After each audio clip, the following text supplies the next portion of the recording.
What's going on, Sadiq? Hey, peace and blessings.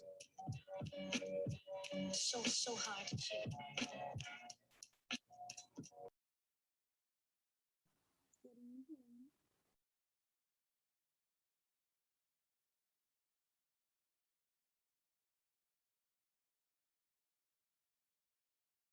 Blessings, happy to be with you all. Happy Tuesday. I'm really excited for this conversation that we're going to have over these next couple of moments. As Adam has already stated, and I would just echo the sentiment. Really excited to be with you all on this beautiful Tuesday. But you know, one thing as we talk about community, you know, I would be absolutely remiss to not mention the titans that are in this virtual room, in this virtual space with us right now, right? And I also say conversation because of the presence of these titans in this virtual space, I expect to do little more than just to help guide the conversation this evening, because y'all don't know it, and these folks didn't know it before they stepped in here, but you know, we got folks like, you know, Coop, right? And Spoon that's in the building from Seeds of Promise group mentoring program. We got folks, the team from Umar Boxing in the building, right? I'm looking here in the chat. City Steps, we got Boardroom Chess, we got the Choice Program, Boys to Men, Imagine Me Ministries. These are all programs that are absolutely amazing and doing some amazing work. So I want to make sure one of our key objectives as Mentor Maryland, DC is to always create the space for you all as active practitioners to not only just hear from us on the best practices, right? And I say, you know, some of them are both air quotes and for sure actual best practices, but we want to make sure that we allow you all the space and opportunity to share what's working right now, to share the best of what you all have seen get results right now. Because as the executive director, I know a lot about a little bit of stuff, and sometimes I know a little about a lot of stuff. But I and my team, we are not the keepers of all knowledge. There is no one person who is the keeper of all knowledge, but together, man, we know a whole lot. So I just want to open up, Brother Sananda, I see you in here, who again, I'm still reeling from the amazing presentation that you gave as part of the Juneteenth shortcut storytelling series, man, this past weekend over at the Reginald, brother. I was absolutely blown away. Proud to be in your presence. So, and Dr. Phil, absolutely, everybody will get sent a copy of these slides. But I just want to throw that out there right away. Coop, again, Spoon, we're going to be calling from you all to share your experiences during this presentation, and everyone else. We invite you to jump in this presentation and really allow me to be the guide for this evening as we talk about a critical conversation around best practices for group mentoring. It's just going to be an amazing conversation. So with that, let's jump in and away we go. So first question, right? We got some questions, right? Because you know it ain't going to be a virtual space without some icebreakers just to kind of set the stage a little bit. So we got a real simple, we got two simple questions for you. And here's the first one. Everybody here is a group, right? Is a member of some sort of group, right? Is a member of some sort of group. But what do you love about being a member in your different groups? Some groups we love, some groups we hate, you know, we're gonna come back to those, but drop in the chat box, what do you love about being a member in your different groups? Me, I'm a member of a couple different men's basketball teams. I also ride motorcycles, so I'm in a couple different motorcycle riding groups. We haven't gone as far like this, I haven't joined a club yet, right? That's like advanced, you know, motorcycle stuff. But there's so many different groups. Your family. Okay, let's see what we got in the chat box. What do you love about being in your groups? Okay, Ms. Wanda says, I love the people. Awesome. Sharing the people. So we got another the people. Learning, right? Being in a group where you can learn. That's dope, Coop. Thank you. Kim says, helping the people, seeing the growth in them and myself. Okay, right? So now this, right? I take that as him saying he loves bringing pieces of himself, right? So bringing fun and laughs and an understanding spirit. Jacqueline, right? The opportunity to share diverse ideas, community and learning. Woo! Christopher, that's a powerful one.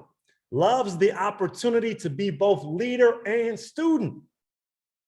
That's really, really critical. Paula, very, very underrated, right, piece of why we love groups. The comfort. What's another word for comfort? Y'all, when you're comfortable in a group, right? What's another word for that? It's an F word. Not that word, y'all, the other F word. It's close. I'm gonna give that to Dana.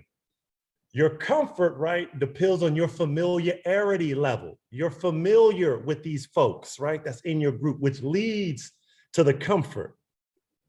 My favorite thing about being a group of a member of Power Workout Group I-5, she even called out the name, is the motivation and support we give each other. That is a very, very powerful piece as well. Motivation and support. Support when we stumble, when we fall. Motivation, right, when we start to slow down a little bit.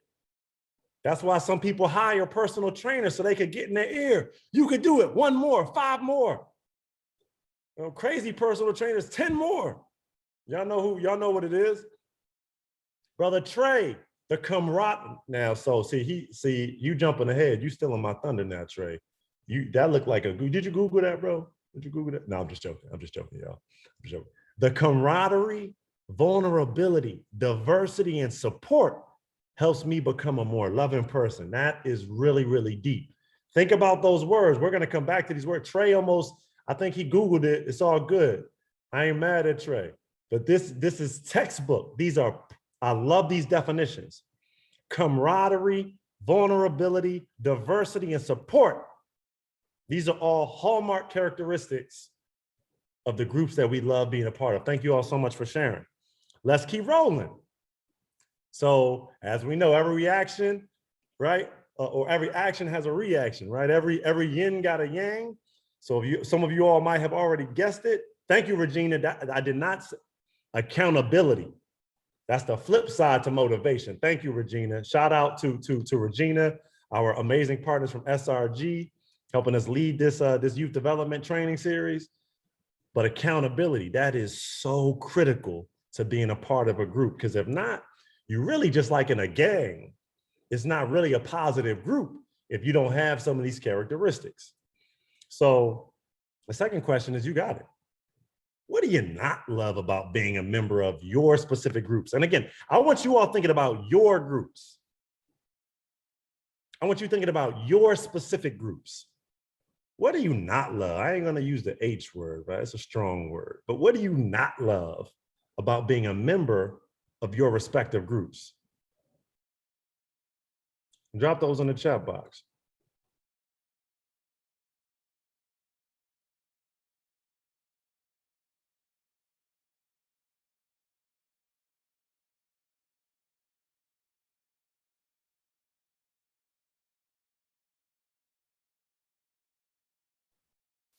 Drop those in the chat box, y'all. Paula, woo! When others are not accountable, it don't make you want to be a part of that group. When you don't see the group moving, when you're not valued, Christopher. Ooh, Dana, that's advanced level right there. Sometimes agendas collide, meaning folks not being on the same page with why you're there. Might not be the identical reasons, but man, isn't it helpful when we are at least on one similar accord in this group? Again, not feeling valued. Tribalism, Trey says, and the us versus them mentalities that can develop, right, between us and other groups. Sometimes we call those cliques. When small, right, subgroups of the larger group form.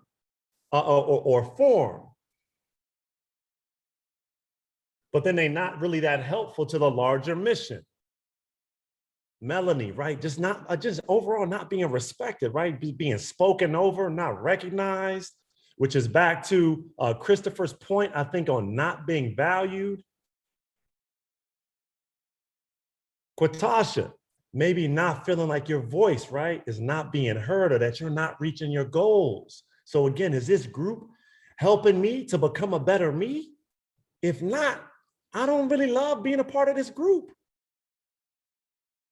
Dominant group members, right? Folks, right, taking up all the airspace, not allowing other folks to word and edgewise, feeling like, Suzanne, that's an excellent one. Feeling like I let somebody down. We getting warmer, y'all.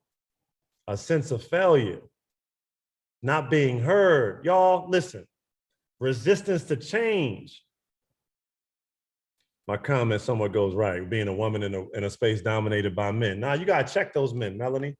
Tell them men to shut up. That don't necessarily got nothing to do with group mentoring, but just tell them to shut up. Take a seat. I got your back on that one. Correction, right? Misunderstandings of who we are, what we do, and how we can make a difference, right? I'm almost here and there, Kim, or inferring, right, folks' unique values and their unique gifts not being allowed to shine in the group setting. That's almost how I'm taking that one. That's and if that is what you mean, please chime in. Please feel free to unmute yourself if that's not what you mean.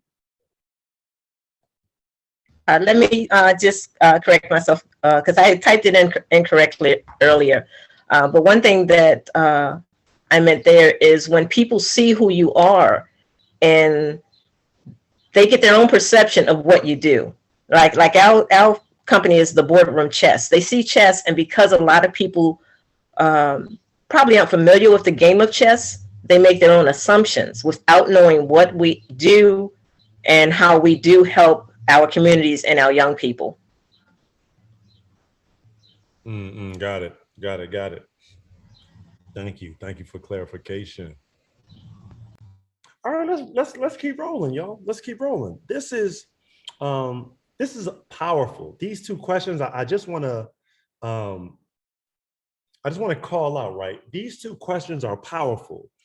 There's no young people here with us, I don't think, right? You know, there's a youngest, right? But we're talking, you know, that 20-ish, right on down, right? How we would define young people right now. So I don't think there's any young people with us right now. All these comments, Trey is our resident young person this evening. Appreciate you, Trey. I didn't know you was 22. You got an old spirit, a very mature spirit about you. Much love to you. What I would tell you all, though, is that the majority of these comments came from older folks, right? Adults in this space. But what I will tell you is that the comments, the feedback that you all just gave is almost identical to feedback that's given routinely about what young people love, need, and appreciate about the group mentoring programs that they're in, or the groups that they're in that support their growth and development, as well as identical almost to the exact feedback that we get in terms of what our young people do not like about the groups that they find themselves in, be it a group mentoring program, after school program, sports team, chess club, etc. So what I want to drive home is right now, before we get into the nitty gritty, I want to emphasize, really emphasize this point, is that if you don't get the culture and the environment right in your group mentoring program, it don't matter whatever else you're trying to teach, it will not happen.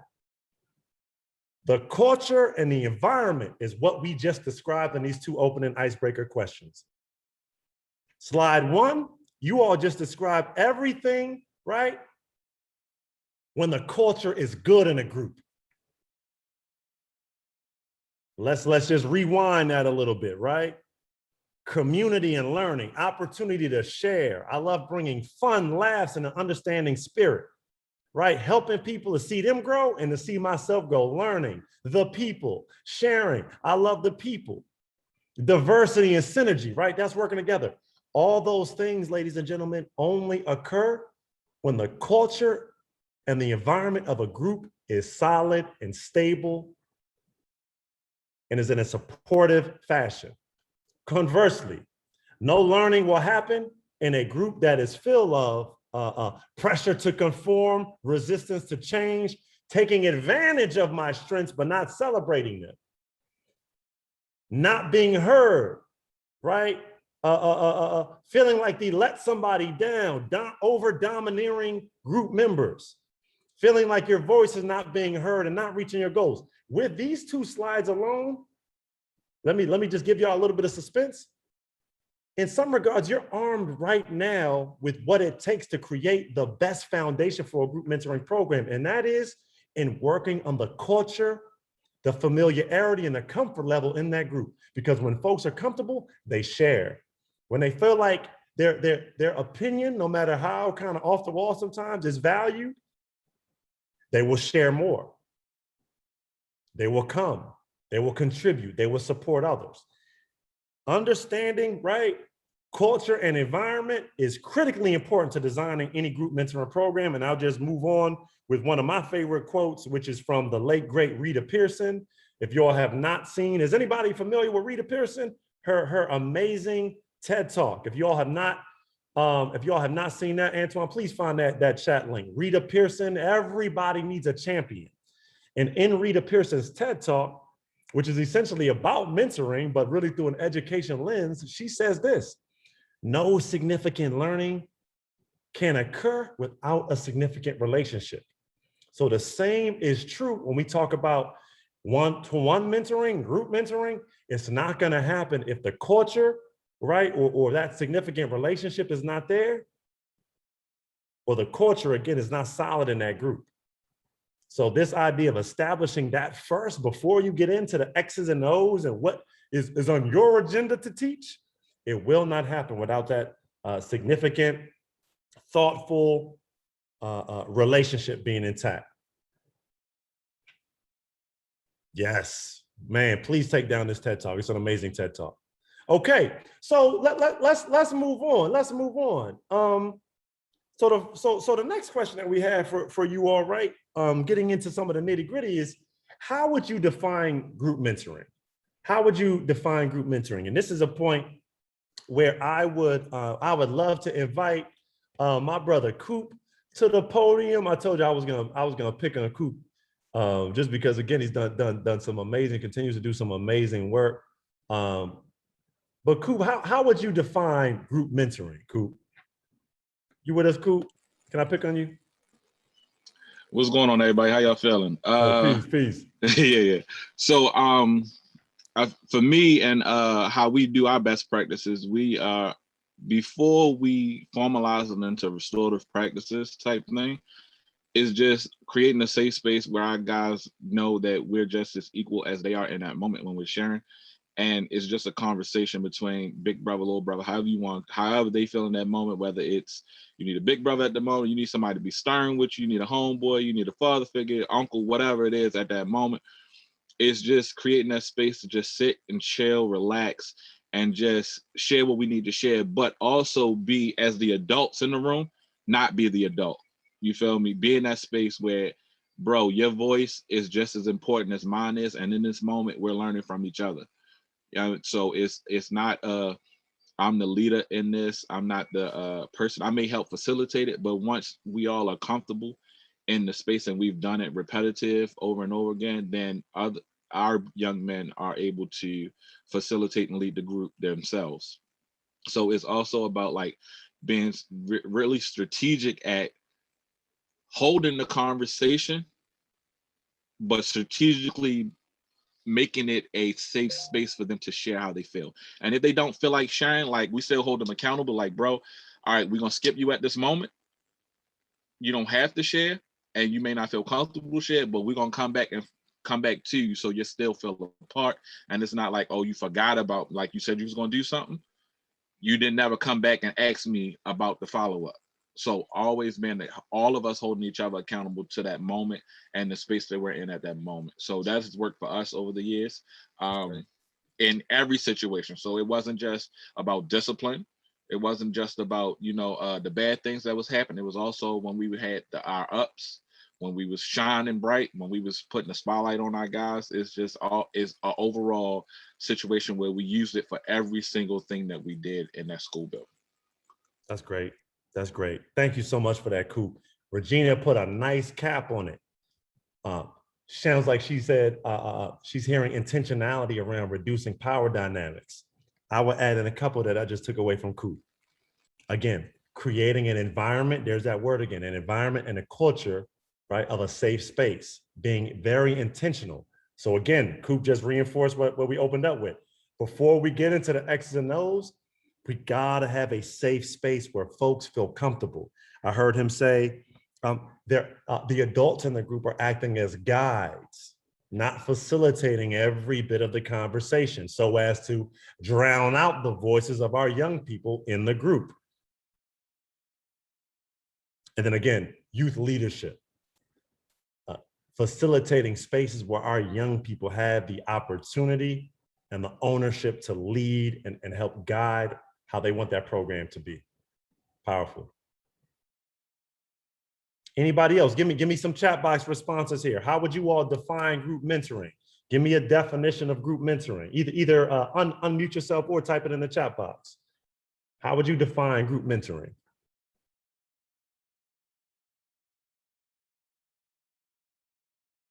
Or what would you add to what Coop shared just now? What would you all add? I told y'all it ain't just gonna be me talking all night, y'all. If y'all were just here for a download, right?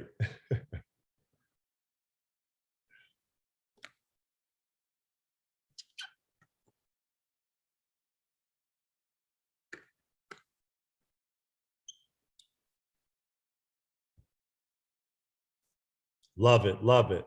Quatasha says providing support to a general number of people, right? So again, a support group feel. I don't disagree with that at all. Everybody contributes to one another's growth, not just about one person. I love that. That's part of the group accountability. When we talk about the culture of a group, are we all accountable to each other? That is a critical component of positive group dynamics. Facilitator of ideas. So this group, right? This group mentoring thing, we're going to facilitate ideas. Pam says the building of relationships that benefit and nurture each sides. I love it. Group needs, now we get into some of the technical aspects. Thank you, Jacqueline. Group needs to be small enough to feel safe and expressing. Such a great point around group sizes. Mutual sharing, learning, exchanging, all critical components. Knowledge sharing between youth and adults. Sweet.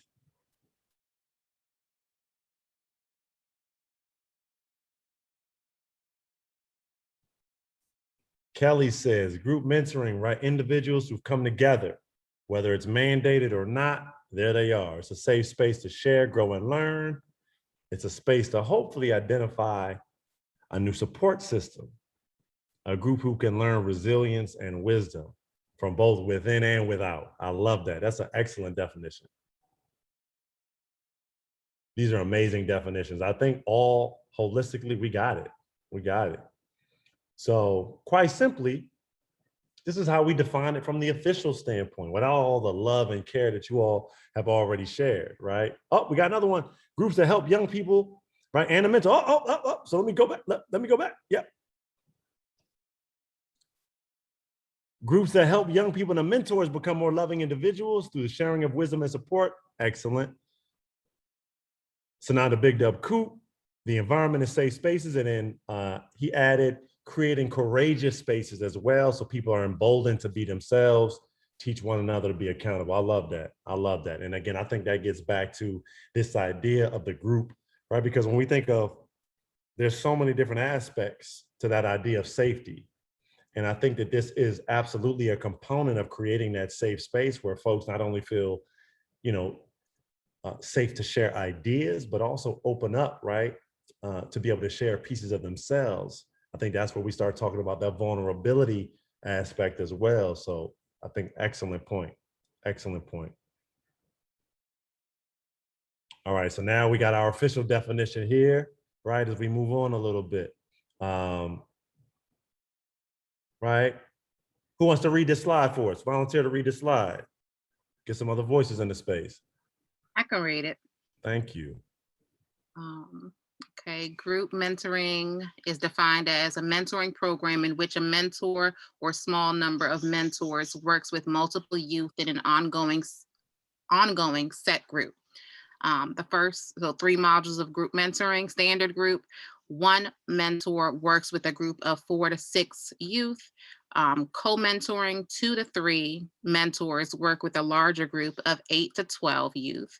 And team mentoring, a group of mentors, 4 or more, work with specific and complementary skill sets, work with youth of 15, work with a group of 15 plus youth. I can't read today. There we go. No, that's awesome. That's awesome. So let me ask you that. Thank you so much, Melanie. You're welcome. Thank you. So which model, right? Which model of group mentoring is the best? Which one of these is the best, y'all? Depends on the situation. Thank you, Coop. It's a trick question, y'all. Each one, right, is the one that we do with intentionality and care and purpose and with best practices in mind. It absolutely depends on the situation. What do you say is the aim of the program? What is it that the young people wish to achieve, right, and realize through participation in the program? Absolutely. This slide is really designed to just get you all thinking about the nuances inside of group mentoring, right? And there's many, many different ways to address it.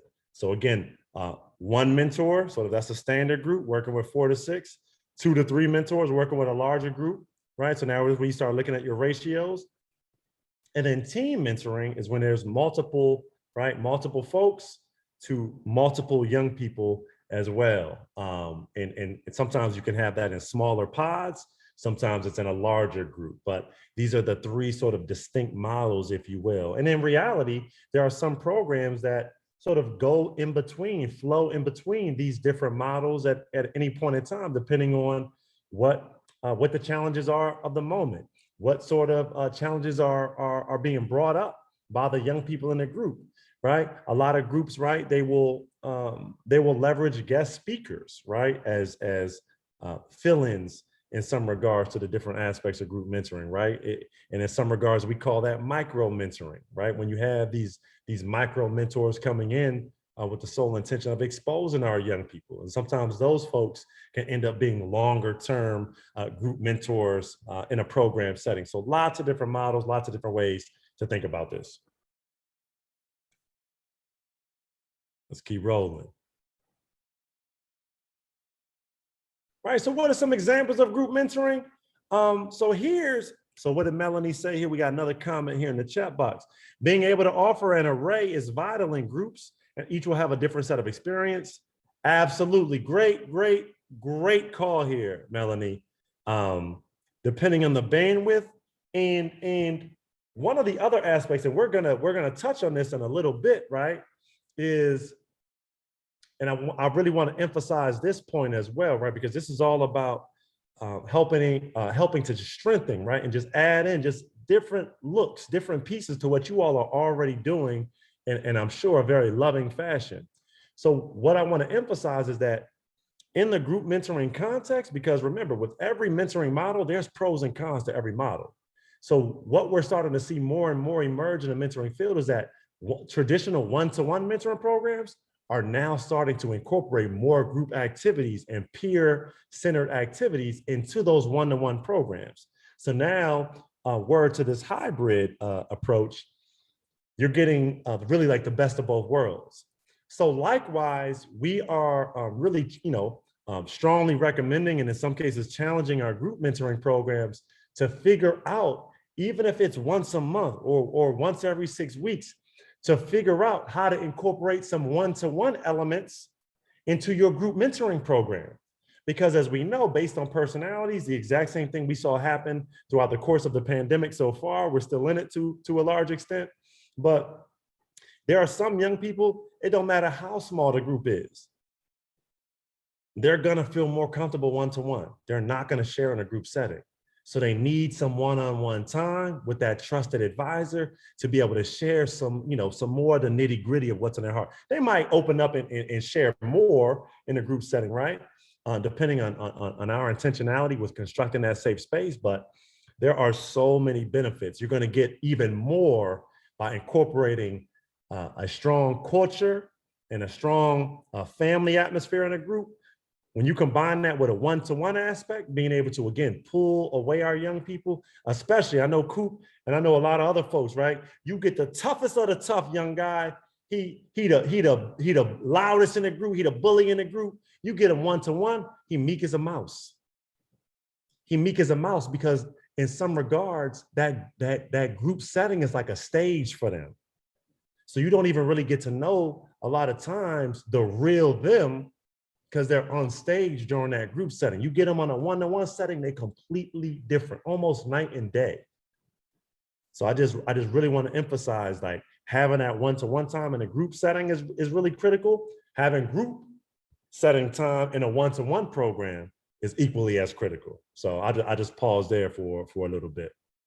Any additional thoughts on that before we move on? Any additional comments? Again, Coop, others, well, anything y'all will add there?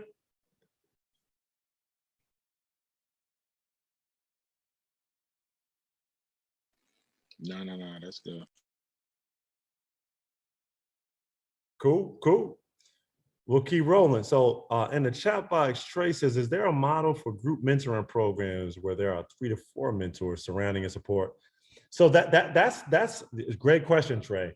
So that's more of a hybrid team approach where we have seen that. So, here in Baltimore, the closest we have to that model is really like Thread, where there's a family, right? There's a group of mentors rallied around one young person, or sometimes I know they've worked with siblings, but there is a model. There is a model like that. Obviously, it's a lot more, it's a lot more intense, in that you got to make sure that the mentors are trained and that you have a suitable number of mentors for each young person. But there's absolutely that model.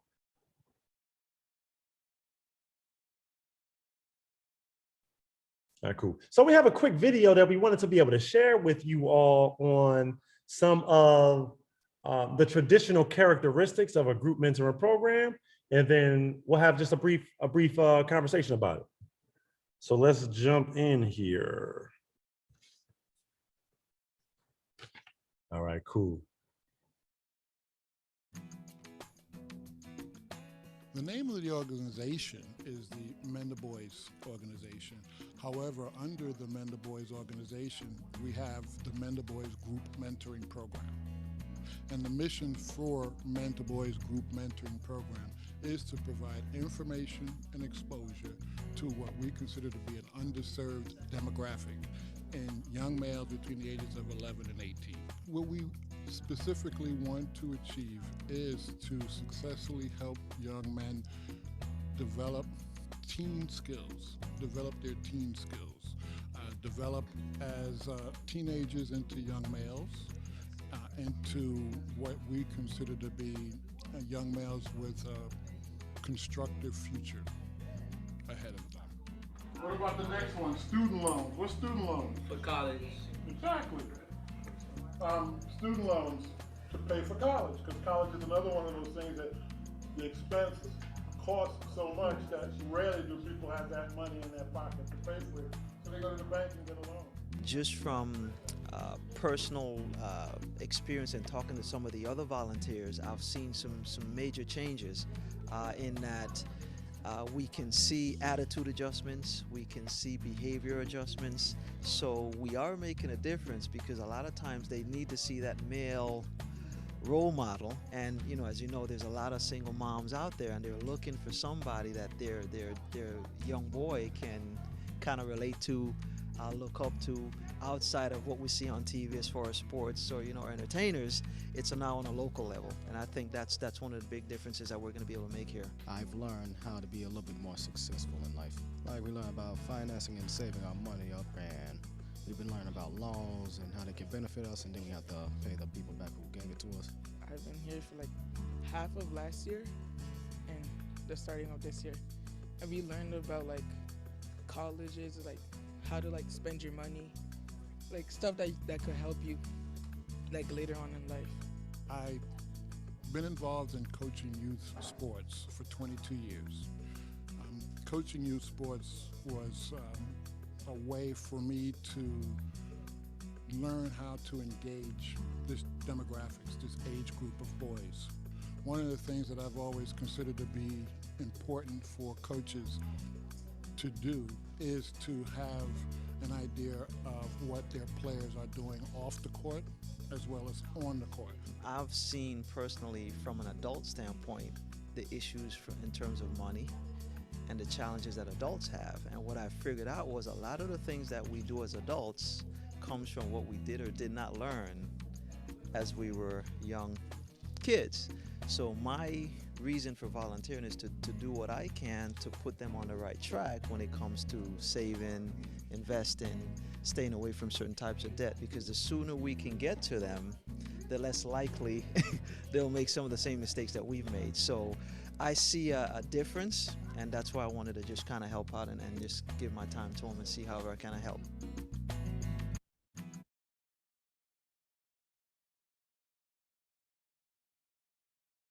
Oh, muted. All right, folks. What stood out to you all? What stood out to you all?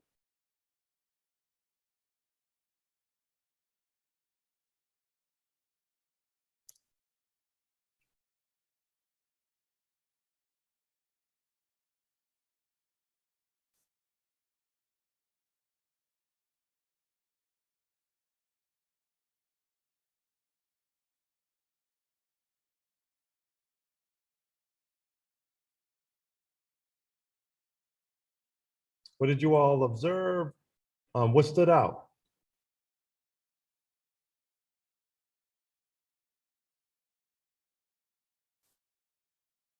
Kim said, right, how the mentors explain basic concepts, small group, right? Small group. Developing team skills, right? Developing team skills. So the programming itself can really, right, be based on not super high level concepts, right? But creating that environment where they feel comfortable to discuss these. Wisdom reaching back. Life lessons. Right. What we do now is definitely based on what we did or didn't have experience-wise as young people, for sure. Men bringing in their knowledge from their specific fields, right? This idea of exposure. The excitement level of mentors, that's a big one. That's a big one, right? Is the mentor coming from the perspective of like, man, I got to come and fix these young people? Or are they just excited to be there and spend some time with them? To both learn as well as to teach.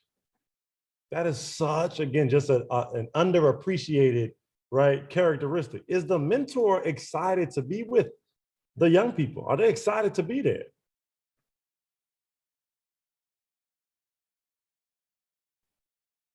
Have you all seen a program like this?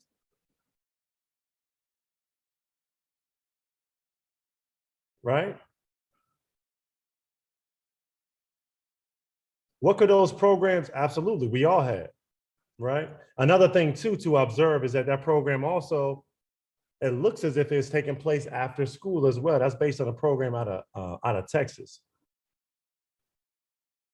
right? But that's an after school program. So that's kind of another, right? Another potential model, right? When we look at the OST model, right? The after school model from a youth development perspective, as opposed to community-based or site-based where the programming is happening some other place or some other time besides just after school. Young folks seeing positive reflections of who they could be, right? Black boys seeing successful and loving Black men, for sure. Absolutely. But as we've observed some of the programs that we've come across, another question might be like, what have we seen some of those programs do that work really well? Thinking right now, before we get into the best practices, what are some of the pitfalls that we've seen some of our group mentoring programs experience or go through based on either what we just saw or what we've seen in the past? Let me ask you all that question, right? What are some things, again, that we've seen that's worked well from the programs that we've seen in person? And or what are some of the pitfalls? Where are we seeing some of the local group mentoring programs maybe take some lumps, maybe not be their best?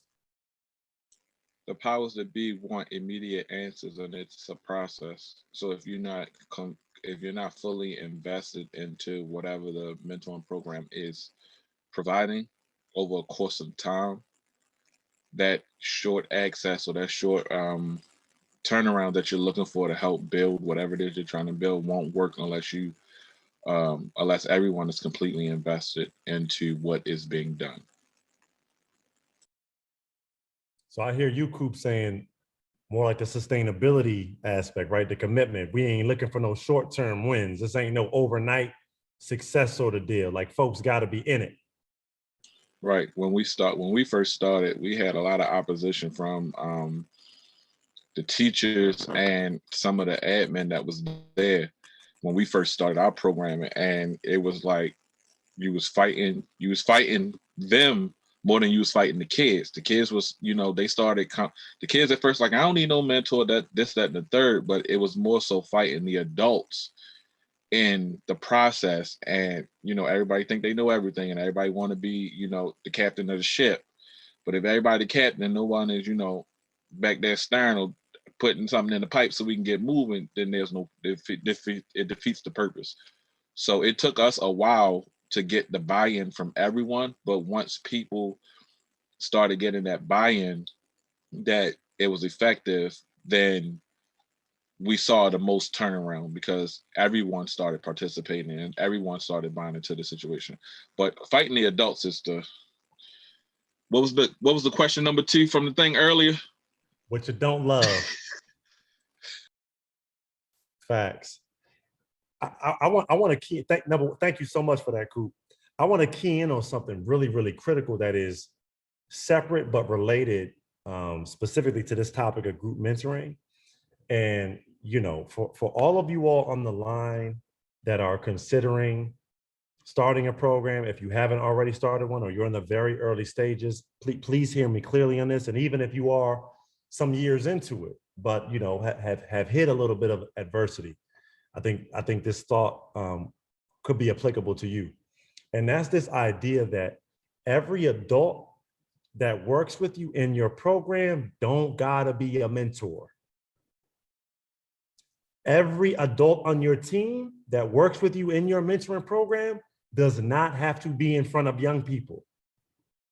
It is okay if you have adult volunteers that just help you set up field trips. It's okay if you have adult volunteers that just help you check in young people and take attendance. It's okay if you have volunteers that just drive the bus to the field trips. Those folks are critical to running the program. Now, if over time, right, a comfort level grows, they could end up being a mentor. But I think what I really hear Coop saying, or a large part of what I just took away from what Coop said, is that folks got to know their role on the team. Everybody don't got to present this week. Maybe you could present in 3 weeks, but everybody not going to just talk for an hour straight at these young people without giving them an opportunity to speak or respond. We're not doing that. So I think, Coop, am I tripping? Is this part of what you're saying? That's absolutely what I'm saying. Everybody feels as though, you know what I'm saying?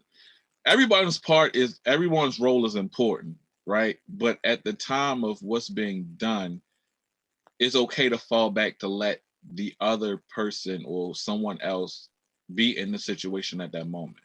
And I think that because of the role that teachers has to play as like controlling everything, and this is just from working in the school system regardless, teachers get so much that's on their shoulders that it's hard for them to release certain things. So you have to do they have to do classroom management, they have to do data tracking, they have to do attendance, they have to be the counselor, they have to be the social worker, the psychologist, the mother, the father, the cafeteria. They have to be so many different roles.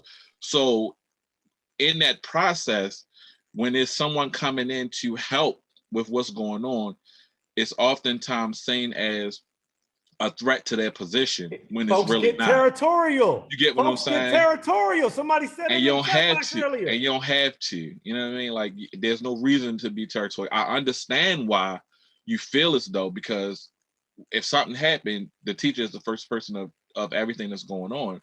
But at the same time, like, it's okay to release some of that power. But a lot of mentoring programs or a lot of people have made it that way for them. So it's hard to trust people to come in and do what they say they need to do. So yeah. So it's kind of like twofold, you feel me? But yeah, teachers have issues with releasing that power that they think they're losing when reality it's not. Especially when people, but there's also on the other people's part when they come into the situation, like, it's not your job to come in there to take the power from the teacher at all. So it's kind of twofold, but you know what I mean? Yeah, no, I think that's an excellent point. This is such a great piece of conversation. What now? I'm gonna continue this with you a little bit, Coop, right? Because again, I think what you just alluded to is I want to call it almost like common opposition, especially in a school-based setting. And to your point, it is many times warranted in that there's programs that come in, they don't do what they say they're going to do. They're here today, they're gone tomorrow. And as a result, it leaves those educators, those classroom teachers, more so protective over their students, right? So some of it is warranted. What advice would you give, Coop, to programs that would like to work more closely inside of schools or with principals and administration? What advice would you give them in sort of navigating some of what you just described? My take is, whether you're going into the school system, whether you're going into a rec center, a church, or wherever you decide to do your program, you have to build a relationship with the people that are in there, because one, they don't have to let you into their space to work with their kids. That's number one. They don't have to do it. No matter how great your program is, they don't have to give you any space allowed to do that. So your relationship with them has to be built. The trust has to be built in order to make things work. And then secondly, when you come in there to do a job, do your job, what you are trying to do. I'm not a teacher. I'm not going in there trying to teach your class, man. I'm not coming to trying to run your rec. I'm not coming to run your church. I don't have a sermon for you, sir. Ma'am, I don't have none of that.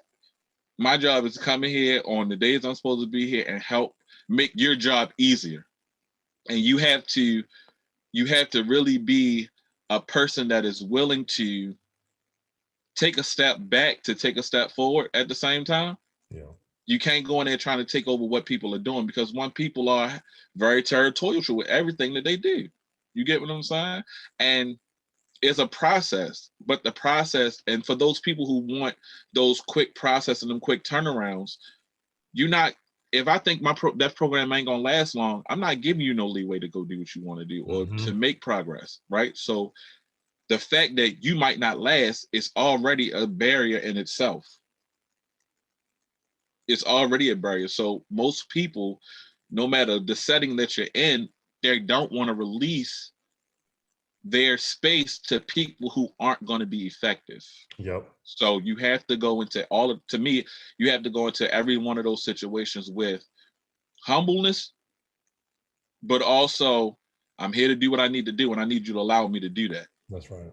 That's right. So be humble, but be cocky at the same time. Because look, we gotta make something work here, and if we can't make it work, we need each other. Maybe this not this. You're right. This is, if we can't do this together, then there's no purpose. That's right. No, that's awesome. That's awesome. I appreciate that. Great conversation, y'all. So quick tidbit for y'all, right? Did you know that while serving only 19%, right? Serving as only 19% of mentoring programs, right? Group mentoring has positively impacted upwards of 34%, right? 35% of all mentees, which is just slightly over the percentage of those served exclusively in one-to-one mentoring models, right? So to break this down, right, group mentoring is serving almost as many young people right now as one-to-one mentoring, but only accounting for, again, less than 1/5 of all mentoring programs, meaning that this model is growing in prevalence And it's just absolutely critical for what we do. And again, this is talked about in the group mentoring supplement to the Elements of Effective Practice for Mentoring. So does this stat, how do y'all feel about this stat? Is this surprising? Like maybe type of one, if this is surprising, or type of number two, if you kind of already knew this, or this is not surprising. Give me a 1 and a 2. A 1 if this was kind of surprising, 2 if this is, you had heard this or it's not that surprising. Basically saying like, hey, did y'all know that group mentoring was like this important to the mentoring field? Because a lot of folks like, it's kind of new, right?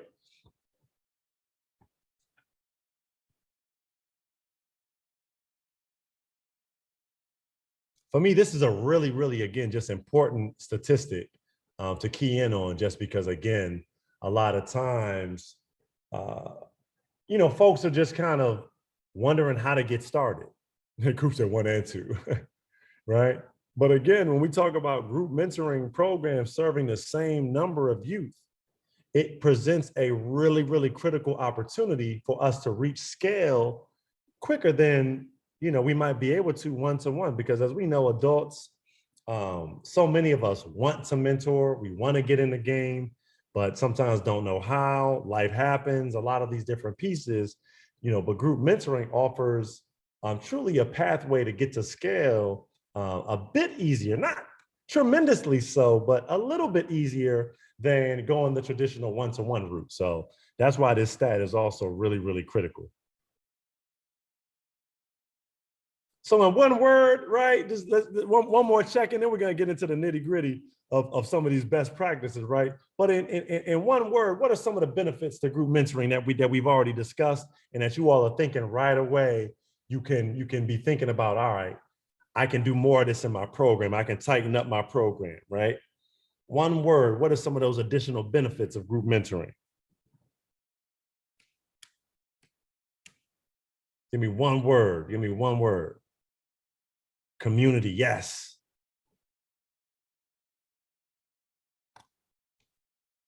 Connection, strength, impact, commitment. Relationship, sharing. These are good, y'all. These are good.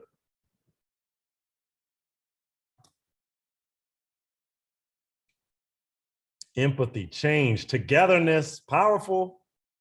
Against support. When I fall, you help pick me up. When you fall, I got your back. Belongingness, yes. Seen and heard. All right, y'all got this. Let's rock on. Y'all are ready to graduate now, right? So here's a bit more nitty gritty, right? We're getting warmer as we move into some of the best practices. It's less time intensive. Meaning, right, group mentoring cuts down on staff time and time spent with mentees, since the model is collaborative and shared, meaning it's less of a burden, right? It's less of a burden because I don't have to be the end all be all to this young person, which we know is in some regards a disastrous idea. It's impossible. As adults, right, many of us employ the board of directors philosophy, right? Meaning we have a group of advisors that advise us on a great many things as adults. I don't just have one mentor. I have multiple mentors that I pull from and look to for many different things in my life. I got mentors that I look up to and I speak to about exclusively fatherhood and my work, right, as a father with my family. There's some brothers that I speak to, right? Some of my big bros I speak to exclusively about the relationship with my wife. They are my relationship mentors. I got my father mentors. I got my business mentors, right? Folks that I pull a little bit from all across the spectrum. And it's the same for our young people. So again, less time intensive. Uses the power of peer relationships. This is something that Coop spoke to and touched upon a little earlier. The idea that, again, it's not just adult-led, adult-centric, adult-facilitated, but in our group mentoring model, we have the opportunity for young people to lead, to be peer mentors and peer leaders. Mentees develop a relationship with one another, which forges accountability. We spoke about that already. These relationships usually carry beyond the mentoring program. I remember it like it was yesterday, my first group mentoring program that I participated in. Back as a 7th grader, Hyattsville Middle School, PG County, 1994. I just told y'all my age, I'm okay with it, 80s baby. Our group mentoring program was called Umoja, which is Kiswahili for unity, one of the 7 Nguzo Saba, the 7 principles of Kwanzaa the program was named after. I am close with 3 or 4 of those brothers still to this day from 1994 because that program and some of my mentors, advisors at the time put together such an amazing just thing for us at that time that 27, count that y'all, 27 years later, one of the guys is one of my best friends in life. And 2 or 3 of these guys from a group of 10, we're still in touch 27 years later. The power of peer relationships. Number 3, it attracts more volunteers. These are some of the pros, again, about group mentoring, how and why it works. It attracts more volunteers. Some volunteers, and this is why, as we spoke to, more one-to-one programs are looking for excuses to bring together their young people and their mentors because they understand that and again, research shows us this, y'all. If y'all are not hip to this, this is a critical one for y'all. Research tells us now that one of the primary reasons that people volunteer is the opportunity to network and be in fellowship with other volunteers. So yeah, they really want to work with young people, but they also really, really enjoy being with each other. So again, having the opportunity to do a mentor happy hour, right? Or a mentor appreciation event, that's a critical opportunity to engage with your mentors, right? And again, it's a way for them to have flexibility and use their strength for the group, right? And then lastly, mentees give multiple viewpoints. Group mentoring supports a diversity of perspectives, allowing a protege, right, or mentee to get ideas from more than just one mentor. So that's, again, this whole idea that the time, right, is shared, the viewpoints are shared, the perspectives are shared, the exposure is widened, right, and multiplied, because it's not just me, but I got Coop. If I don't got Coop, I got Jared, right? I'm looking, right? If I don't got a Jared, I got a Trey, I got a Sylvester, I got a Demetria, right? So on and so forth, right? All these different perspectives, they get to come together for the best of what benefits our young people. All right, so with that, folks, we're gonna jump in. Now, I warn you, right? The information that I'm getting ready to share, let me be crystal clear. All of it can be found online. Antoine is gonna drop that link. All of it can be found in our Elements of Effective Practice 4th edition Group Mentoring Summit. If you all are not familiar with our seminal document, this is called the Elements of Effective Practice for Mentoring. If you are running a mentoring program and have not seen this or read this, or again, don't just see it, but read it, right? Internalize it. But this manual, this book is absolutely critical to helping you establish a sound mentoring program. So Antoine just dropped the link to the original EEP. That's what I have here in my hand.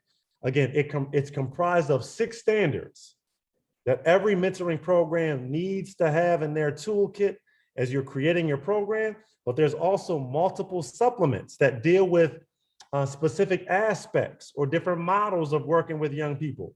So Antoine's gonna drop the link to the group mentoring. So there's a group mentoring supplement, which is where the material that is on the following slides is pulled from and based upon. The last thing that I want to say about this amazing document is that the last section, when you get to page in this document, I'm gonna call out the page number so that way y'all know exactly where to go, right? So the last basically 20 pages of this bad boy, starting on page 77, y'all can see that, right? Planning and program design. This is a really, really important section. So in this planning and program design section, it talks about program leadership and oversight, program evaluation, data and information management, and core principles of youth mentoring, relationships, and program delivery. So this guide is really, really critical. And then the second link that Antoine just dropped for us in the chat box deals exclusively with group mentoring as a model for your mentoring. So incredibly, incredibly rich information. So I just started to say, I'm gonna breeze through these next slides, but have no fear, you all can pick up and just download, right? And be able to read through this supplement. So let's roll on. So recruitment, our first element, right? As we talk about best practices for group mentoring, recruitment. So what we say here is that as we talk about the benchmarks, right, which are the strongly encouraged elements, which is how the this best practices guide is broken down. You have benchmarks, which are the standards, and then we have certain enhancements that help us adapt this particular element to the group mentoring setting. So here, the program prioritizes the recruitment of individuals who have education, employment, or training, right? And this is from a mentor perspective, group facilitation, empathic listening, strong social skills, and implementing a curriculum. So this has to do with like, who are your actual group mentors in the program, right? Who are the actual group mentors in the program, right? So this is a really, really important piece. The other thing to think about is how you go about recruiting mentees. So a lot of times programs will focus on one or the other, but very rarely do programs really have a keen eye to the both sides of recruitment. So recruitment should always be looked at from both a young person recruitment standpoint, as well as from the adult mentor standpoint. Recruitment really is a two-way street because we've seen it both hands, right? When we got a nice shiny program, they got so many adult volunteer mentors. We're like, man, where are the young people? Oh man, you know, nobody's responding yet. And vice versa. We got a room full of young people, but we have no adult mentors, no volunteers, because we sort of weighted our efforts in one direction or the other. So recruitment is really, really critical to making sure that we have both aspects of that covered, right? Recruitment for mentors and mentees. I'm just taking a note here, something else I wanted to add in here. Okay, so, and then a pro tip is like targeting your recruiting efforts toward active retired teachers, military trainers, counselors, etc. And then one other piece, right, is we've seen corporate partners really get excited, right, about volunteering for group mentoring programs. This is an additional pro tip, right, in that many organizations, especially right now, we talk about social justice and, you know, teams of folks, especially affinity groups inside corporations. So like T-Row might have their Black team members affinity group, or the Latinx affinity group, where groups of folks are saying, you know what, we want to look for opportunities that will allow us to work as a group or as a team. So that way, not only are we building a relationship with a group of young people, this also can double, right? So now they're getting sort of double dipping points. It also can double as a team building activity with me and my coworkers. So looking to corporate partners to help recruit mentors from is a really, really good move right now. It's a really, really good move. So keep that in mind. So that's recruitment. Screening. The program should assess if prospective mentees, right? So again, that's screening from mentors and mentees. But programs should assess if those prospective mentees will benefit specifically from being in a group mentoring program, or if a one-to-one model is a better fit for them. So when you're screening, right, there are some folks, as we just mentioned, right, they do really, really well in groups. So screening for that is going to be important. There's some that, you know what, they're going to do better in a one-to-one setting, or, which is sort of the middle of the road, they will do better for a or with a hybrid program where you're sure they can get some one-on-one time, but they also have the opportunity to be in a group sometimes as well. So being able to screen for those, right? And we have some screening tools that are mentioned inside the group elements piece, but also the Myers-Briggs personality test, right? The MBTI, right? The Myers-Briggs type indicator. The MBTI is a cool tool because it gives you insight into if a young person has more, or a mentor has a more extroverted personality, then, right, some schools of thought say you put all the extroverts together. Another school of thought says you mix those groups up. Some folks are like put all the introverts together, so because that way they sort of empathically understand each other. So there's lots of different schools of thought on how to comprise your groups or compose those groups once you have a good inkling or understanding of who the young people or who the mentors are. But thinking carefully about the composition of the group is really, really critical. Training, this is critical aspect. So just like you all are here in this conversation this evening, us learning and training together, same thing. We got to make sure that we're training our group mentors. So here, if there's more than one mentor in a group, training on group co-facilitation skills, including how the mentors partnership would work. This goes back to Coop's comments. We got to have the ship tight when we're working with young people, because if it's confusion and chaos, we know for a fact, I don't care who you are, young people do not thrive in confusion and chaos. I don't care what, some people young, that's because they have adapted to chaos, which also ain't good. Young people, generally speaking, research backs this up, do not thrive in chaotic, confusing situations. Young people thrive with stability and emotionally stable situations. So the same is true in our group mentoring programs, and that we got as adults to get on the same page. We have to get on the same page, right? So again, how the planning and the leading of the activities is gonna go, building relationships together, conflict resolution, sending consistent messages, and again, developing shared goals and methods. We're talking, this is training for the mentors before you even get in front of the mentees. And then pro tip here, have mentors use collaborative apps like Google or Slack for easier communication, and or regular mentor meetings to make sure that we're all on the same page. Regular mentor meetings. All right, we're gonna keep rolling. Matching, very, very critical. So if the mentees know each other prior to joining the program, staff should consider to use prior history together when assigning them to mentoring groups. This is a really, really important one, especially in a city like Baltimore, where we know that there's neighborhood by neighborhood beef, right? We see this in DC, where I'm from, where again, you got significant neighborhood by neighborhood beefs, right? Or it's just sometimes beef inside a school.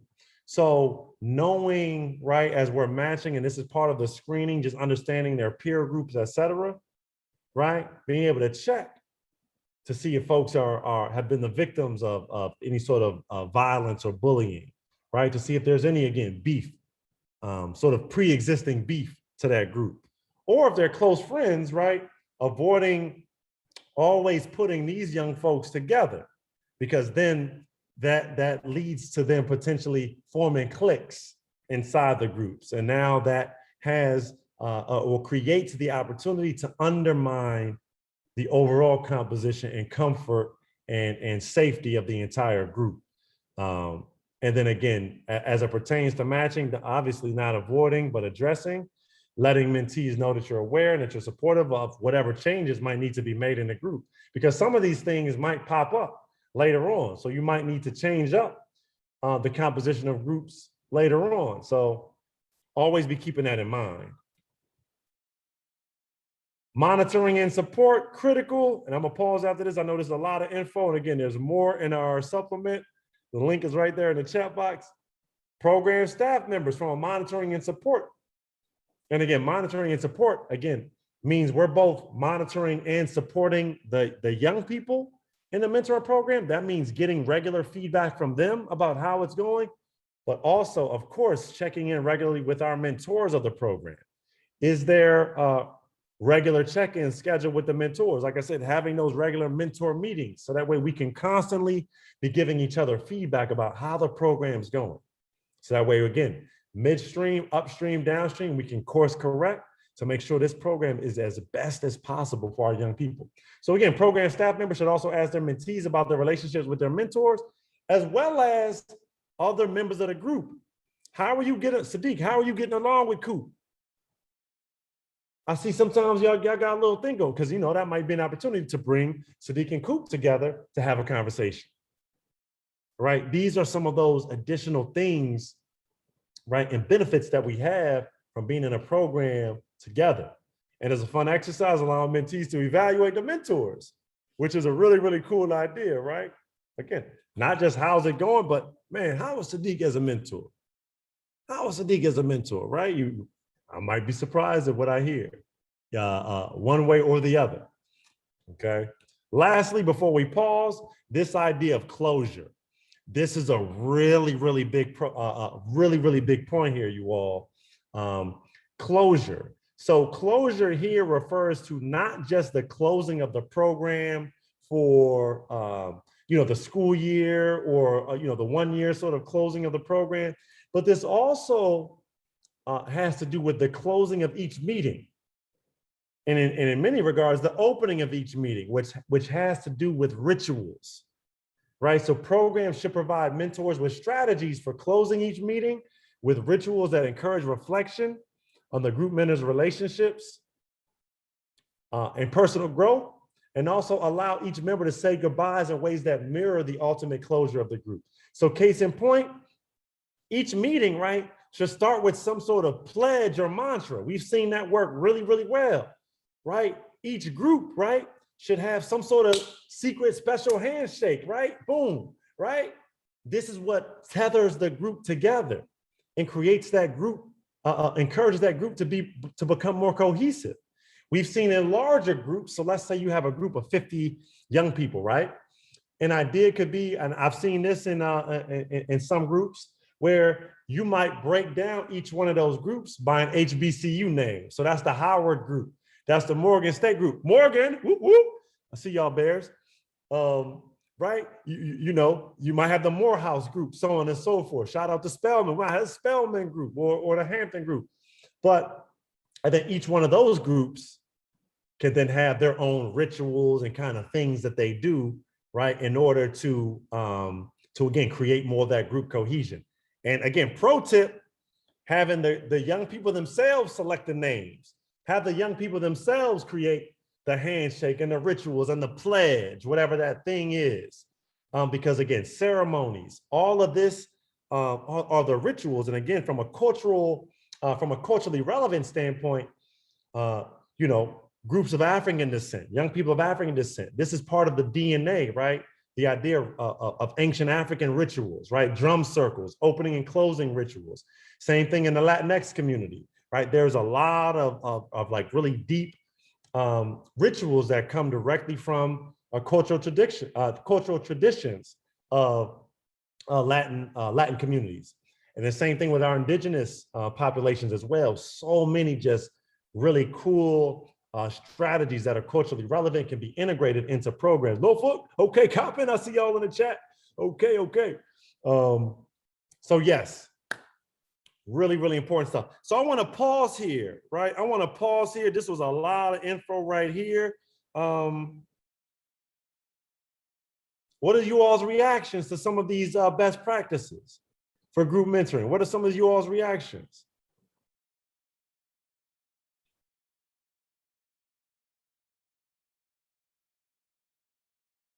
Or additional pro tips that we can add in, right, for the benefit of the group to each one of these elements, right, these best practices.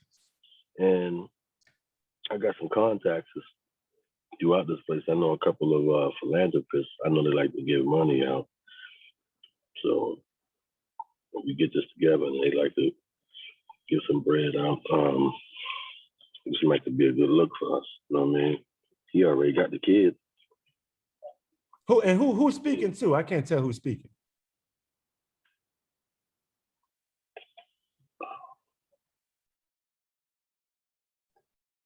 I Introduce think yourself, he was bro. in a different conversation. Oh, nice. So he didn't mean to unmute himself? That was cool. Nice.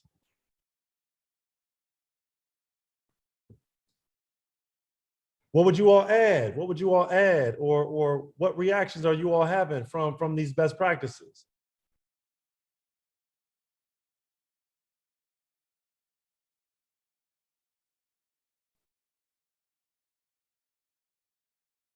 Screening is absolutely vital. Thank you, Kelly. Focusing on the youth strengths and interests is a wonderful start. Absolutely. And again, I don't care what your program model is. That's got to be where we start. What do you want to get out of this program?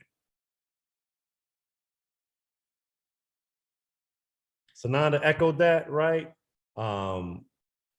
Ensuring that folks are comfortable meeting in a group setting. Regina, right? The notion of group ownership through the naming and the rituals, right? And the handshakes. All that stuff is what, you're right. That's the stuff that they remember and that they carry over.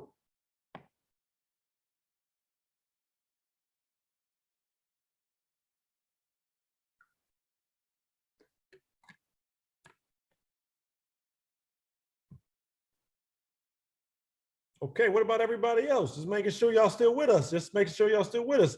You know, most of y'all are still here, so hopefully this ain't, I hope this ain't just a massive waste of time. Hopefully y'all taking something from this.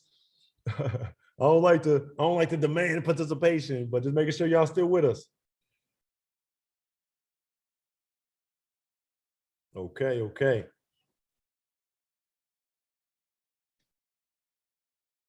Okay, awesome, awesome. We're gonna keep rolling. We're gonna keep rolling. Okay, thank you, Ms. Wanda. Awesome. Getting to know your staff and providing what they need to thrive. Always a critical piece, like we talked about. Making sure that our staff and that all of us are on the same page as staff. And you know what? As a matter of fact, this is actually a really, really good time to bring this point in. And that is, as we talk about training, right? For us to differentiate between, you know, staff and the mentors, because sometimes the staff doubles as mentors, but I want to make sure that we're crystal clear about these different roles. So in some programs, individual group mentoring or one-to-one, you have paid staff, you have volunteer staff, then you have, and some folks, right, they might be paid mentors if a program, right, is set up that way, and then you might have volunteer mentors. So these are 4 different roles that I think are critically important to differentiate as you all are talking about running your program.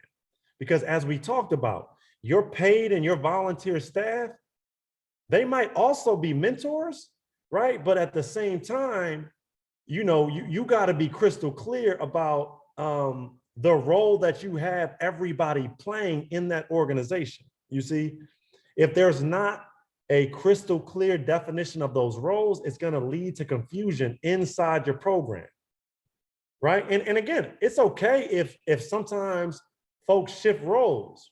This week, I'm not a facilitator. I'm not a group mentor this week. This week, I'm helping with some of the logistics or some of the data management and tracking and follow up in that regard. But if you all aren't, you know, differentiating in these roles, then again, that's what kind of leads to confusion. So I encourage you all to think carefully about the differences in paid staff, volunteer staff, paid mentors, volunteer mentors, and making sure that we have a sort of training and engagement plan for each set of folks. And yeah, I'll just leave that there. I'll just leave that there. Sananda also said, like, the monitoring aspect and allowing young folks to play a vital role in it. Absolutely, young people should be evaluating the quality of the mentors and giving feedback to and about the mentors. 1000%.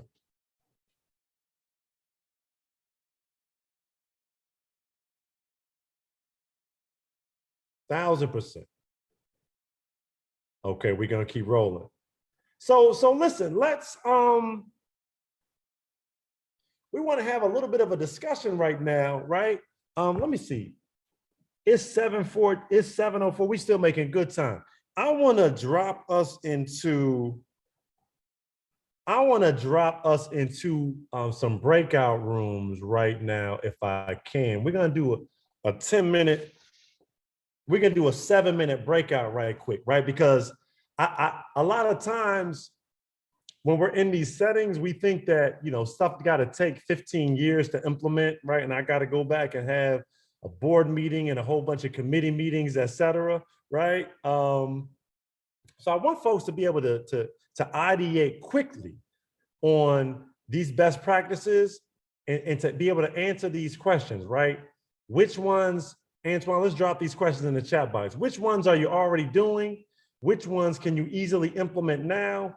Which ones would you find most challenging to execute or implement? We're gonna drop folks in to some breakout rooms real quick and have a quick, there we go, thank you. Let's do some breakout rooms here. Oh, you know what? I think we did not, so I lied. We might not be doing breakout. We ain't enable breakout rooms in this one, y'all.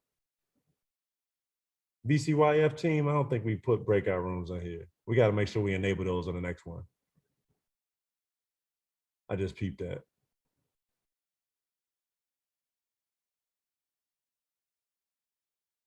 Where my BCYF team?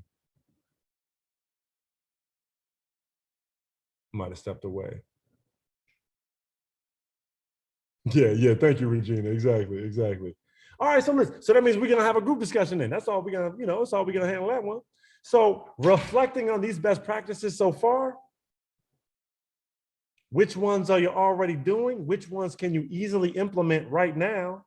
And which ones would you potentially have a tough time implementing? Open discussion, chat box, or feel free to unmute yourself.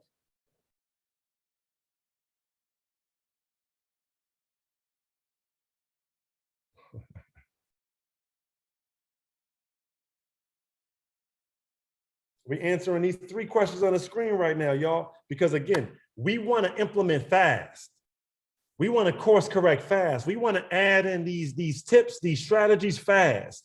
We don't want to go back to the committee, to the board and all of that. Boom. How can I strengthen my practice right now? Well, I can tell you for Umar boxing program, our screening process is kind of rigorous in regards to getting the right people to volunteer and the right mentors. We do several things. First, they come in and they interview with staff and possibly one of our board members. They actually do a tour of the facility so that they can physically see like what happens. And then they have to pass a background check before they can actually even step in to do any kind of work with us. And honestly, it seems like it's the easiest of them to do. I think the hardest thing to do is to make sure that the people who want to volunteer with us really fully understand, like, we're not looking for 30-day volunteers. We ask for an annual commitment. That's right. In regards to participating with us, because we are trying to build relationships and bonds and have something sustainable for our youth and for the organization. Great call. So in regards to like making sure that we have people who are coming in who are purposeful and intent on actually being part of our community, that's kind of the hardest thing, because some people come in and they're like, oh yeah, this is great. But then it's like, oh no, this is work. Like, it's fun work and we all enjoy doing it. I mean, and hopefully they'll get something a little bit more meaningful. But I think the hardest thing is like really ensuring the proper engagement with the people who want to volunteer with us.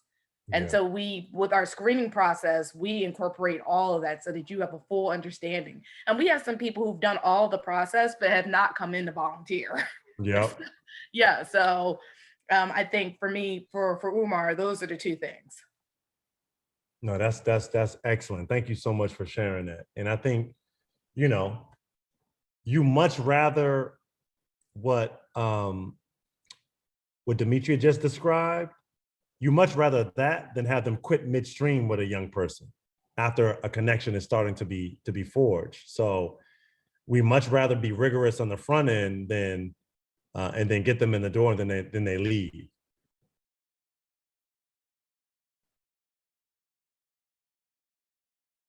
Everybody else, which ones are you already doing? Which ones can you implement right now? Any of what we've just talked about, which ones would you potentially find most challenging to execute?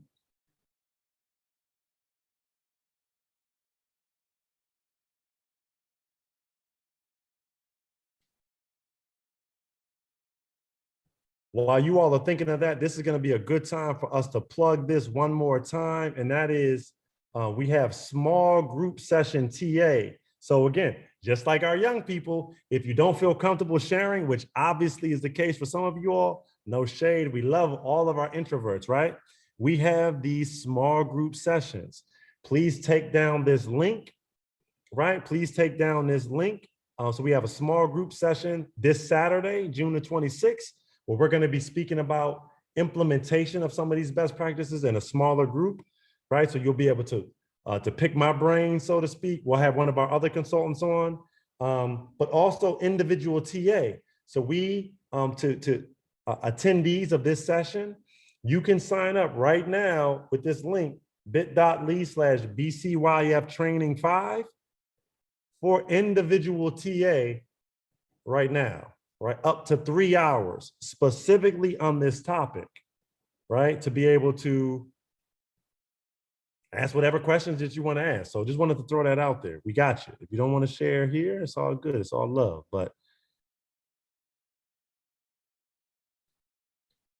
And then Kelly, right? So Sananda in the chat box, easiest for us is recruiting and screening, right? Search and hire for the best direct care counselors, right? So those are almost like more paid, like paid mentors. And we believe our training is second to none. Kelly says that screening, training, monitoring, and support works wonders. Yes. Establishes a sense of trust. Yes. Screening, training, evaluations, right? Closure as an organization.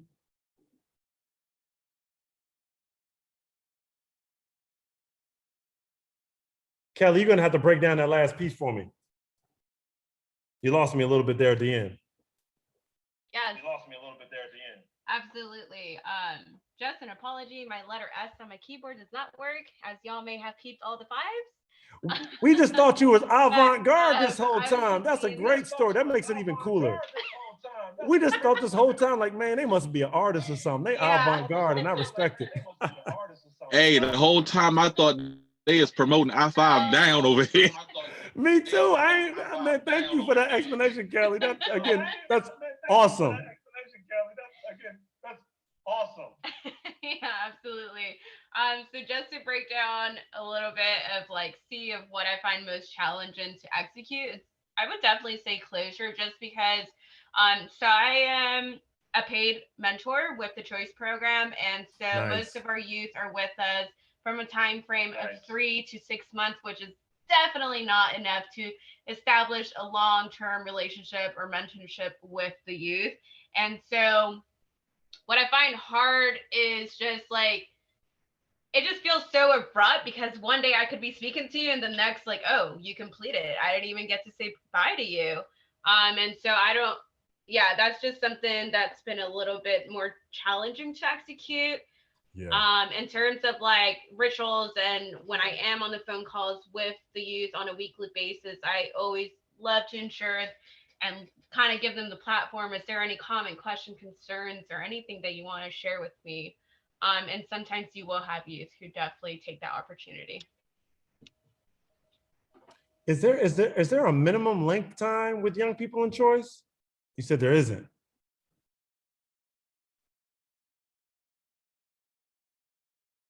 Of them, it depends on their referral. So if it's just what we consider an intake, it'll be 3 months. If it's someone who's mandated there by the court, then it'll be 6 months with us. Yeah. You know, that's an interesting one. We've done some work with Choice. I know Eric real well. Good guy. The director of Choice. I guess what I would ask and really look at, and this might be more of like a higher level conversation, something to dig into later on, is this idea of no matter where, which obviously would increase you all's caseload because you all have to be thinking about current caseload, but looking at, no matter what happens with this young person, where they end up, we got a minimum of 6 months we're going to spend with this young person in or out of the program, right? So that way they are getting something in the way of consistency, but it might not be strictly under the auspices of the program. But I hear you. I've seen several programs like that, but there has to be a way to link in more consistent time with that young person, because you're absolutely right. They're there for 30 days or 2 weeks or even 45 days. That's not enough time. That's not enough time. Yeah, that's a challenging one. That's a challenging one.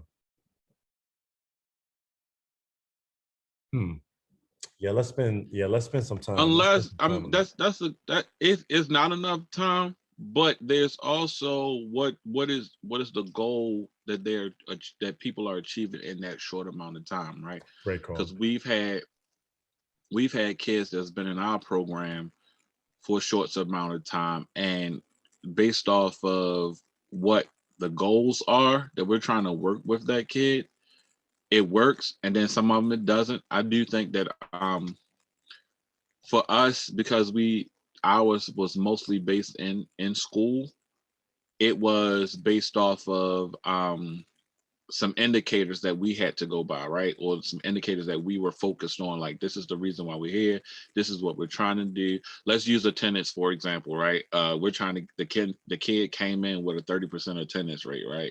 And by the end of the time we're here, we want to get your attendance up by a certain amount of time, or get it improved by the time you leave out of the school or you leave out of the program. So I guess it's just,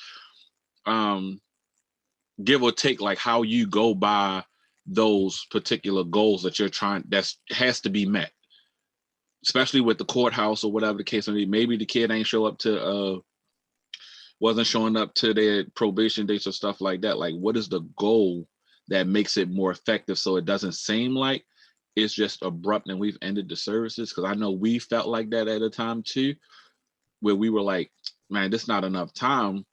But when we felt like that, we went back to the drawing board, like, what is something that we have to make sure is placed with this child before they leave the program? Like, what are goals that we all have to hit to make this kid meet where he's trying to go, and meet where we're trying to get them at the same time, and come to a common ground. So maybe, I mean, short-term goals. Yeah, short-term goals. Maybe that's a better way of not even trying to put too many different things on it, but like something very short, very clear, that a quick win. You know what I'm saying? Because we all focus on the big things and we don't focus on those small things. And so that kind of like deters people from doing the work at some point in time. And you don't want that. That's excellent point. Excellent point. I'm hearing again, quick wins. What are some of those quick wins? And Kelly said that they do the SMART goals. Yeah, we all would want more time. And for real, if you and Kelly, I get what you're saying with that. Like, you would want more time with them. If I'm not, this is no shot to you, Kelly. All right, just make sure you put that in the chat that you heard that, right? If you are, we've had kids that have left our school in short amount of time, and they're no longer on our caseloads per se, right? Because if they're not inside the school, we don't have to be your mentors, right? But we've had kids who have transferred to other schools, and they have stayed connected to us because of what we've provided in that time. Like, even, I mean, it's kind of extra because it's not what you're getting paid to do necessarily, but the connection that you made with that kid or whatever the case may be, if it's effective, they'll always reach back out to you. And we have ours is on social. If they can't find us and they don't have our numbers and stuff like that, they is definitely banging our inboxes down on social media. They'll be like, "Hey, where's such and such? I need to talk to such and such." Da da da da da da da da. So, And Coop, I mean, that's to that also point, another to that win point, to say that you've been effective. Even bringing that back to, again, making sure that there are some peer connections being made when they jump in, right? Because that's another way to tether them back together when it going gets rough, or when it's all love. Yeah, exactly, Melanie. So listen, y'all, let's keep rolling. We got a couple more. We almost out of time here. You all have, this has been an amazing conversation. A couple final best practices. I'm not sure if we're gonna have time for our final video, but I'm gonna still try to show at least two. Stick around to the end, y'all. I see y'all dropping like flies already. Stick around to the end though. Last couple extra best practices, as we call them, right? Reflection and safe sharing from mentees we want to emphasize. This is what puts the mentoring in group mentoring, right? This is the work, is what allows you to truly be in a relationship with one another and to be open, right? So that's peer-to-peer activities. We've already talked about that.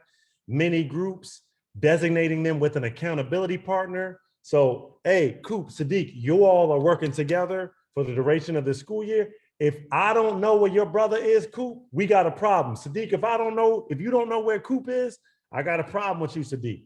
Establishing that right away leads to that group accountability and us, right? It's operationalizing that idea of my brother's keeper inside the program. So this is a very, very powerful one. Reflection and safe sparing, along with that pro tip. Flexible, structured, youth-led activities. We've also alluded to this one. Activities, again, one more again, should be as youth-led as possible so that they are empowered to collaborate with one another, stretch themselves, and also feel an organic sense of ownership and belonging, which again increases cohesion to the group. So again, team games, sports games, right? So again, Howard versus Coppin, small group basketball games. Who knew, right? Who knew that was a thing? Morgan versus Coppin, right? No disrespect to Coppin. Coppin ain't never won one of them games. No, I'm just joking. Board games, escape rooms, right? All of these team building, right? Think team building activities inside that group with your group mentoring group. Equal opportunity engagement. So shy youth, we've already spoken about this as well, right? This idea of being mindful of those introverts.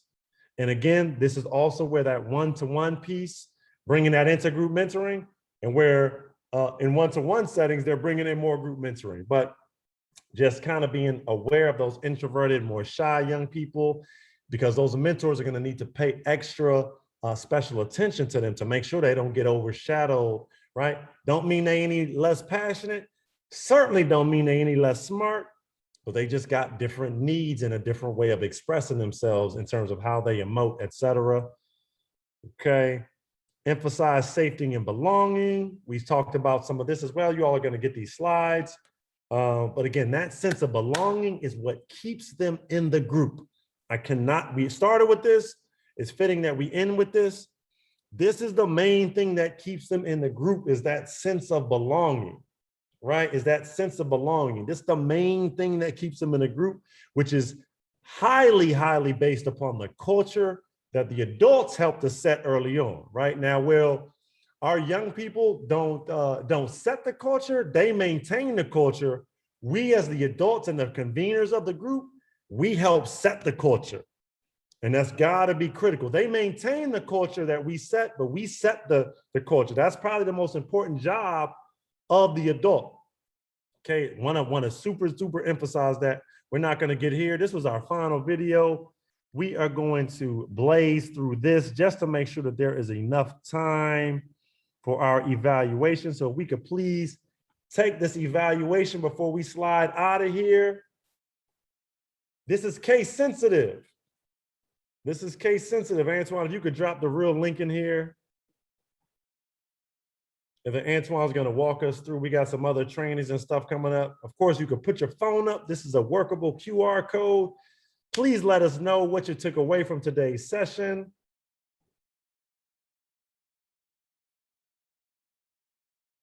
Right? Antoine, if you type the bit.ly in your browser and then get the clickable link out. So that way, just in case, folks, right? We're gonna give folks 2 minutes on this survey. Please give us some feedback.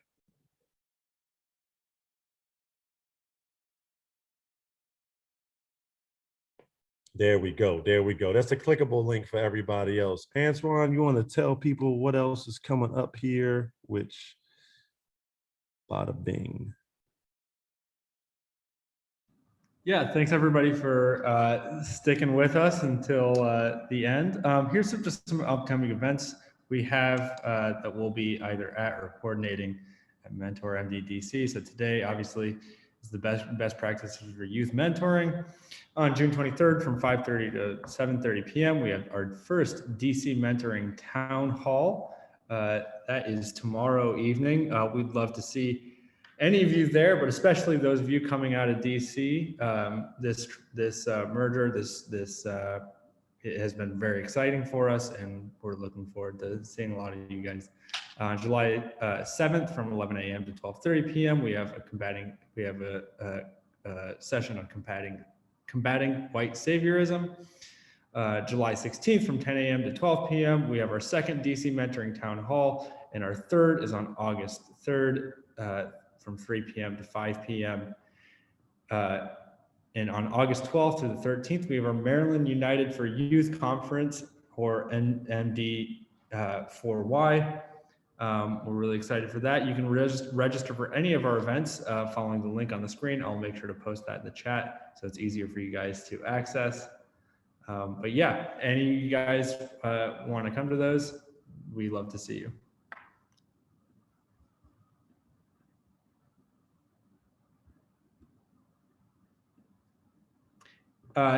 Also, make sure to follow us on social media. We have LinkedIn, Twitter, YouTube, Facebook, and Instagram. Our handle is Mentor MDDC.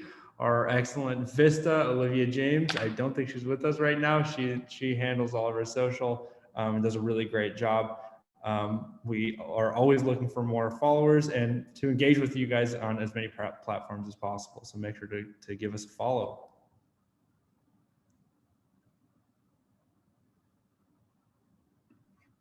Awesome, awesome. Thank you all so much. What we got left here? That's our last evaluation. Once again, folks, we just want to remind you all, thank you all so much. Thank you, Antoine, for sharing what we have coming up. And one more time, we have our follow-up to this session. There's 2 more ways to get engaged with us on tonight's topic. That is, we have our small group session once again, Saturday, June the 26th.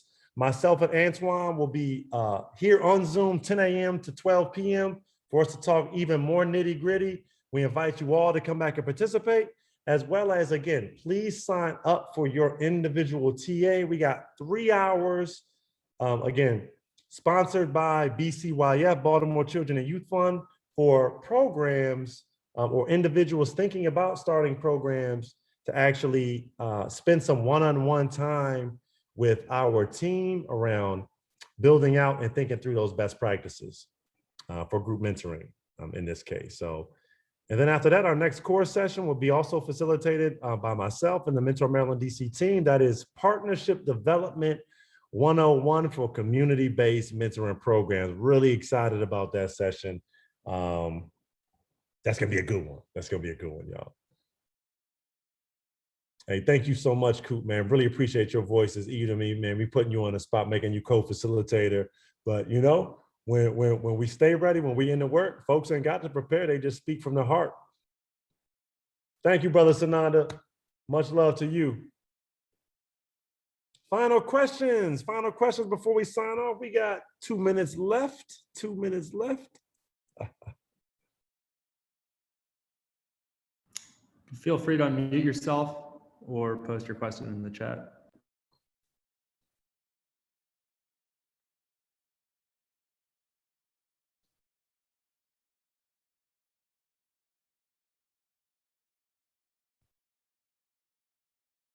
Oh, it looks like someone's looking for the registration link for Saturday. Is that what I'm seeing, Trey? So that'll be at the BCYF page. Can we just drop the BCYF link? Yeah, give us 1 second, Trey. and for everybody else. Final though, questions, comments. You all receive a follow-up email in the next couple of days that'll have the slides. It will have survey links, sign up for the technical assistance, the 3 hours, as well as the link for Saturday's small group session as well. Thank you, Pam, for being here. Again, any final questions, comments? Awesome. Thank you, Antoine. You all been awesome.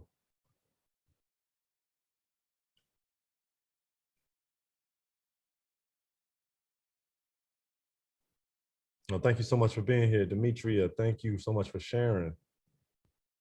I gotta come down there. I gotta come to see Brother Umar and work on my hand skills, you know? It's the year 2021. It's time to bring back the knuckle game. You know what I'm saying? Bring back the knuckle game when y'all 2021, man. We doing too much of this playing around with these. Y'all know what? Bring back they gotta bring back the knuckles, Coop. You know what I'm saying? Bare knuckle, baby. Shout out to Umar and y'all, brother. Umar McDowell, good brother. Trey, unmute yourself. We got time. We got time for like one or two questions. All right, thanks, y'all. Thank My you, Kelly. I'm question glad it didn't is, make you leave. my question is, with Love is the Answer, we're seeking to use more of that hybrid team model that you all described, Yep. where we would have like a circle of 4 mentors really surrounding one young person to really kind of just be a supportive community for them for a year. So I'm curious to know if there are any additional best practices to the ones that you all shared that would be important to take into consideration when doing this type of form of group mentoring. Yeah, Trey, great question. That's an excellent question. What I would say off the top of my head, and I please invite and/or encourage other folks that are still with us to chime in. What I would say off the top of my head, Trey, one of the additional elements to consider in addition to everything that we've discussed tonight is, and again, we know this for a fact with even some of the case studies with Thread and other similar programs, is that you must have a deep and thoughtful element of family engagement when you bring together a group of young people with this idea in some regards that they will, you know, you didn't say this, but it's sometimes in the background almost that this group of folks will replace, you know, the family of the young person in some regards or supplant, right? So just like Coop, as he described, making sure that when a program goes into a school setting, right, that they are building relationships with those that already exist in that school building or in that community, it's critically important that that same approach is taken with the model that you just described, Trey, to ensure, right, that the family is engaged and that there is a team effort to provide services and support to that young person. Because if not, that family run the risks, right? Or the program runs the risk of alienating that family. And now, instead of a support, I become an adversary. Instead of loving your program now, I am becoming territorial and I will stop my young person from participating in that program because you program person or people did not engage me. And we've seen it happen. I personally experienced it in my program life. Gotta make sure that you engage with parents and families, or else parents and families, when not involved, they will say, hey, my son, my daughter, they're not coming to your program anymore because I don't know you. You've disrespected, unintentionally maybe, but you've disrespected our family by not engaging us. And I just strongly caution against that and just drop that as a point that you all definitely want to think about. Audience, participants, family, please chime in. What was the question again? Trey asked. What are some additional? Yeah, go ahead, Trey, please.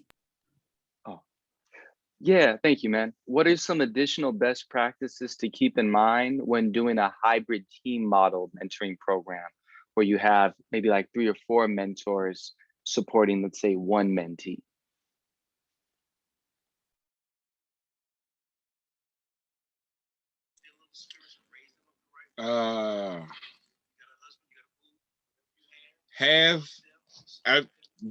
Whoever the 4 mentees are, have to always be in communication with each other and working on the same goals, but not also just working on the same goals, but also keeping because the mentee going to share with somebody something they're not going to share with everybody, right? So keeping the respect level between whoever the person is that person shared it with. I want to say, like, you gotta don't break the trust, but also make sure you're sharing information with the rest of the team to kind of like get an insight on why this kid or why they are in the space that they're in. And then you're not isolated by yourself, because one, that protects you, but it also, you know what I mean, helps you and the other teams come up with a collective agreement or a collective assignment with moving forward with this young person. You know what I mean? So like, if he talking about something over here on the left about something that got nothing to do with what y'all talking about, but it's something that's important to him, and it's something like he believes, like he has mild schizophrenia or something like that, like, don't nobody else know that he got those type of issues, but he told you. But keep that information available to the other people that's working with him, because it's important for everyone to bounce ideas off each other to help best support the kid that's in the middle. If y'all gonna be a circle of people that's supporting this person, be the circle of people that's supporting them. And y'all always gotta communicate with each other about what you guys need to communicate about, because isolation will destroy everything. Excellent. Coop, man, you on fire, bro. What Coop just said is so important. That young person gonna tell one of y'all something that they don't tell everybody. And if I could just add in, right, being mindful of that confidentiality as well, because guess what? They might not want you to tell everybody else. Right. But still having a spirit of coordination and again, I would just add in the training as well, right? Because that mentor got to know how to respond to that. Like, man, exactly. Listen, is it okay that I share this with Coop? Thank you so much for sharing that with me. Is it okay that I share that with, you know, with Trey? Is that okay? And they might say yes or no. So now you got to navigate that. So excellent point that Coop is making though. And like I said, I would just add in that confidentiality piece and also that training piece, right? That comes along with that coordination. Like, folks got to be trained to kind of deal with some of the complex stuff. And that confidentiality piece is important. You don't want to break it, because they will never go back and try to tell you something ever again. So you don't want to break that. But at the same time, with your team, and that's just your team, that's not going around telling everybody their business. With that team that's working with that child, you don't necessarily have to go into the full detail of what it is that they tell you, but kind of like put them on with like some things that is being shared that they would need to know. So like, if, for example, God forbid, one of the kids has been raped before, and that is something that they have shared, like, me coming in for a hug might trigger him. So the conversation that you have with the rest of the kids around you, whether it's male or, rest of the mentors around you, is like, hey, be careful when you're approaching, because that's something that triggers them. You don't have to say that it was rape, but you know it was rape. But that conversation of just be careful or ask permission, because that is something that they will take. And you don't know, that trigger might turn around and say, oh, well, he hugged me, and then, or she hugged me and it went the wrong way. So you always want to protect yourself in the situation, you know, and protect the people around you, but also keep them aware. And that confidentiality piece is very important, because if not, you done broke their trust. Now want to share nothing with nobody, and just for all the rest of y'all sessions, they're just going to give you hell, and that's it. And you really don't want that. Critical. I'm gonna stop us here, y'all. It's 7:38. This is excellent conversation, but I'm sorry. We're not gonna stop convo. We're gonna pause convo. We're gonna pick this up Saturday at 10 a.m. in a small group session. Much love to y'all. Thank y'all so much for coming out. We'll be in touch very, very soon, y'all. Thank you so much, Coop, man. Amazing. Appreciate everybody else for being here as well. And again, we hopefully we see y'all on Saturday morning, bright and early. I'm coaching football on Saturday. I won't be there. All right, Coop. Next time, brother. Next time. Have a great Much evening. love, y'all. Thanks, Sadiq. Good night, y'all. Have a great evening.